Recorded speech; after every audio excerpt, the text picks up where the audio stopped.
চন্দ্রপুর গ্রামে ভূতের গল্প প্রচুর।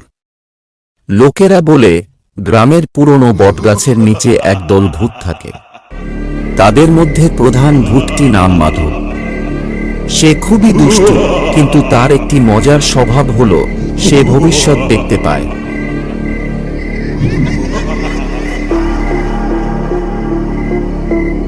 মাধব ভূত অন্যান্য ভূত একদিন রাতে মাধব তার সঙ্গীদের নিয়ে বসে আছে। শোন, আমি আজ রাতে এক অদ্ভুত স্বপ্ন দেখেছি। উৎসাহিত হয়ে আর এক ভূত বলল, কি দেখেছ মাধব দাদা?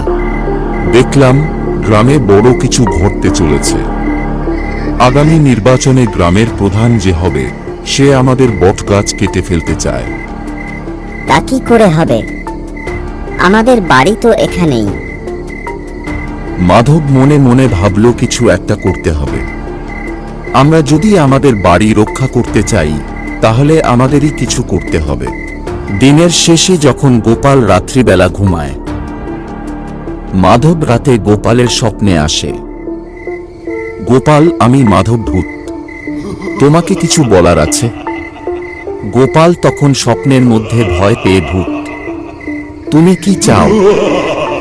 গোপাল, ভয় পেও না, আমি তোমার ক্ষতি করতে আসিনি, আমি তোমার সাহায্য চাইছি।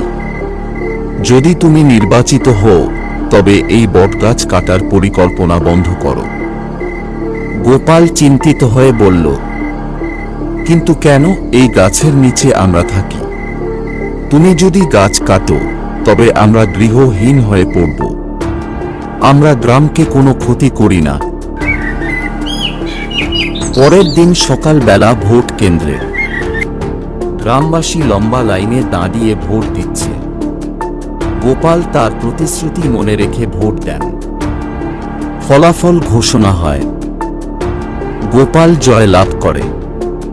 গ্রাম উল্লাসে ফেটে পড়ে। কার্যালয়ে ভবন সামনে দাঁড়িয়ে গোপাল মনে মনে মাধব ভূতের কথা ভাবে আর সবাইকে বলল, আমি প্রথমে এই পুরনো বটগাছটি রক্ষা করব। এটি আমাদের গ্রামের ঐতিহ্য এবং আমাদের পরিবেশের অংশ। মাধব এবং তার সঙ্গীরা আনন্দিত হয়। তারা গোপালের প্রতি কৃতজ্ঞতা প্রকাশ করে এবং প্রতিজ্ঞা করে যে তারা গোপাল এবং গ্রামের মঙ্গল করবে।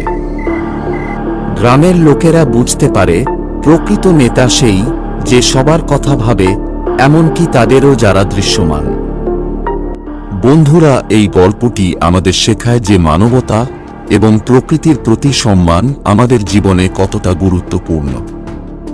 শুধু একটি ভূতের গল্প নয়, এটি একটি প্রাচীন গাছকে বাঁচানোর শিক্ষা। আমরা সকলেই প্রকৃতি ও পরিবেশের অংশ এবং আমাদের সবাইকে রক্ষা করার দায়িত্ব আমাদের সবার।